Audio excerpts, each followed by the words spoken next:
Magpapakilala po muna ako. Ako po pala si Adam Madela po. So, dati po akong artista. Ang background ko po dati is truck driver ng junk shop. So, yun po yung naging linya ko nung simula nung kinakabahan ako. Pwede ba palakpakan niyo muna ako?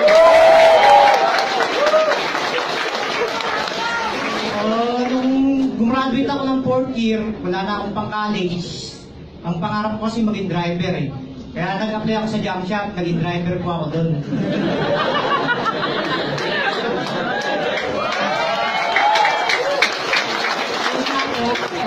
Sobrang hirap pala doon sa junk shop kasi ang trabaho ko doon, nilalagaw ako.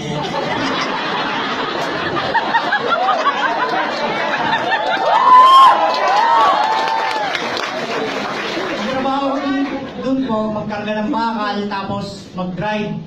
Yung po ang trabaho ko doon, 250 per day po ako, libre sermon. So, tumagal din po ako doon ng 1 year and a half. Sabi ko sa sarili ko, ayoko na, hindi ata para sa akin to. So, yun, nag-decide ako mag-resign sa, career ko, bilang truck driver. Ito na ngayon, yung nililanaw.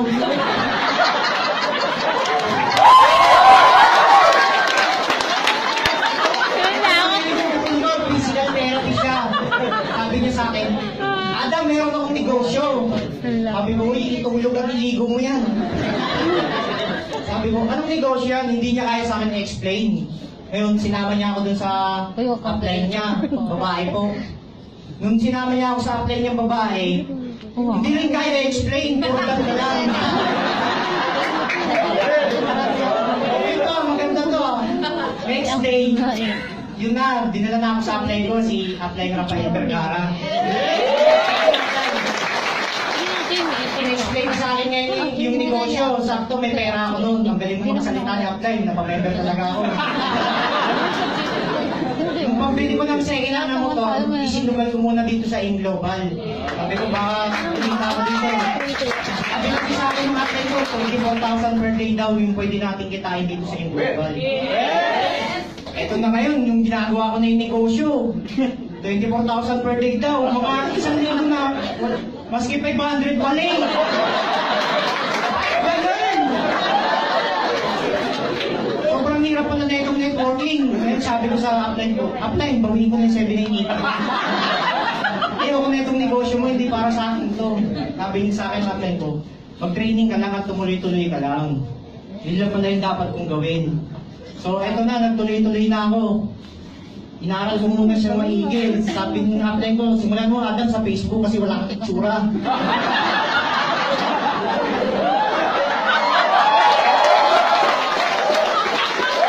Narinig ko, oo nga, no, Facebook. Ngayon, mag-post ka ng mga positive. Post akong positive sa mga friend ko. Yung circle ng friend ko, rugby boy, tambay. Ngayon, tinatag ko, hashtag, yayaman tayo dito sa Inglobal. May magre-reply sa akin, naka-mention pa yung pangalan ko, Adam, shabu pa!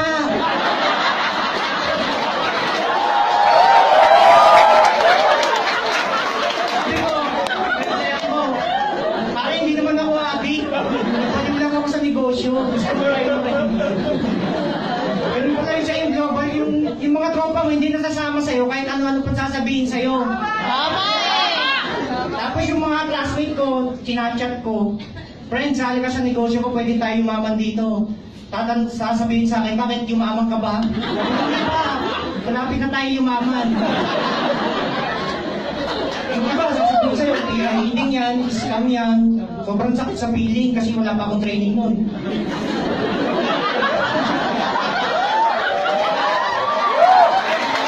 Sakit pa yung feeling ko. Grabe rejection to. Discourage pa. Gusto ko na replyan. Mukha ka lang nilaglag sa building.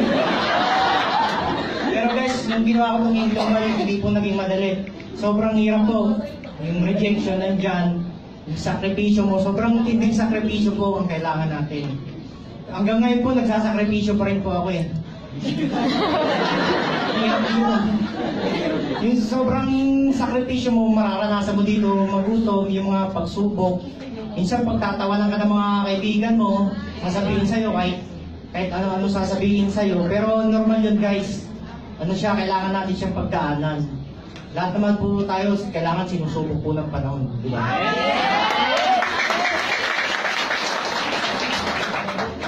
Yung mga nang lalait sa atin guys, okay lang yan. Ngayon lang yan. Darating din yung araw na magtatagumpay din tayo dito. After nung ginawa ko yung business, in 6 months, nakabili po ako ng brand new Toyota Vios.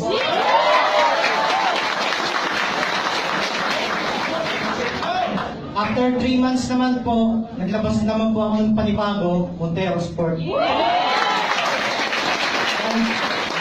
2 years pa lang po ako sa negosyo maigit.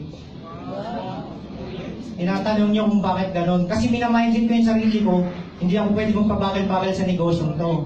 Hindi yung upline ko, hindi yung downline ko magpapayaman sa akin, kundi ako mismo. Kasi guys, naniniwala po ako na kaya kong tumayo sa sarili kong paa. Hindi sa panalangin lang. Totoo po yung panalangin, iglesia po ako, naniniwala po ako dyan. Kaya lang, kung gusto mo yumaman, manalangin ka, tapos tamang workout, hataw talaga sa akin. Hindi po totoo yung si Duterte, that change is coming. Hindi po totoo yun. Ikaw ang magpapayaman sa sarili mo, hindi gobyerno. Tama! Tapos, nung ito na, sinisimulan ko na magpalaki ng grupo, medyo mas mahirap pala maging upline. Kaya nag-upgrade na ako ngayon ng konti. Magkocontrol ka ng ugali mo, ng emosyon mo. Guys, ito sasabihin ko sa inyo. Kung sa 10,000 per month nga, nagtsatsaga ka magtrabaho, dito pa kaya? Yes! Samantalang sa 10,000 per month, hindi ka nagreklamo. Okay lang mapuyat, mapagod, magutom. Okay lang yan. Itulog mo yung pagod, okay ka na eh. Ipahingan mo yung puyat, okay ka na eh. Di ba? Pero ang hirap ng buhay, di ba mahirap ka ngayon? Habang buhay mahirap pa rin yun. Di ba? Yung pagyaman yung ginagawa natin. Tanong guys, mabilis ba yumaman? Yeah. Bakit mo gustong yumaman? Kasi gusto mo yung anak mo at yung anak ng anak mo mayaman din. Di ba? Normal na ikaw lahat ng sasala ng hirap ng yan. Kaya magpapagod ka talaga sa umpisa. Alam niyo ba yung munggo? Yung munggo, itanim mo ngayon bukas na itsura. Tanim ka na naman ngayon bukas na itsura. Ganyan ang empleyado. Ang mangga, itanim mo ngayon bukas, wala pa yan. Biligan mo, kantahan mo, sayawan mo. Pag namunga, masaya ka. Pag lumaki yung mangga mo, masaya ka.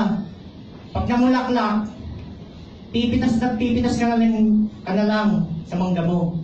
Yan ang itinatanim natin dito sa Inglobal. Kaya normal lang na paghihirapan nyo yung mangga nyo dahil buong ang kanong magbibinipisyo. Yes! Ano ngayon kung mainit, matraffic, mahirap, bakit may madali ba? Kaya hirap ka rin naman sa ginagawa mo, ang tanong nakukuha mo ba yung pangarap mo? Yes!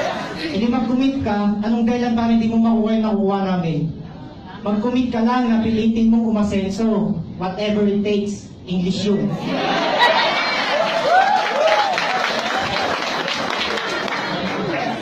Dati lang po akong truck driver. Dati lang po akong truck driver. Pero may mga professional na papapicture sa kotse ko, hindi nila alam may tao sa loob. Guys, masarap pala yung pakiramdam na may mga nararanasan ng mayayaman. May mga nakakain ng mayayaman at natutulugan mo rin yung mga natutulugan ng mayayaman. Yes! Masarap pala. Sana guys, tikman nyo rin yung mga natitikman namin. Huwag kang huminto na hanggang ganyan ka lang. Tama? Kasi minsan may naririnig kami. Adam, okay na ako sa simpleng buhay. Ayoko na umasenso, baka makita pa ako. Kaya hindi ka pinapayaman, hindi ka pa yumayaman, dami mo nang pinag-isip eh. Tama eh. Okay na ako sa simpleng buhay. Mali po yun. Bakit? Gusto mo ba pag namatay ka, simpleng ospital? Patay agad. Gamot muna.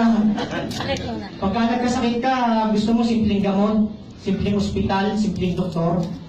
Pag ililibing ka, simpleng lamay, simpleng libing. Hindi po yun ang simple. Kung gusto niyo po makarinig ng simpleng buhay, ito po ang simpleng buhay. Kung nakapanood ka ng TV, nakita mo Boracay, mamaya or bukas lang, nandun ka na sa Boracay kasi simple. At wala ka pong iisipin oras dahil wala kang boss kasi simple. Yung po ang simpleng buhay. Di ba bago lang makarating ng Boracay, takot na takot kang paalam sa boss mo. Katakot-takot pa na ipon bago ka makapunta ng Boracay.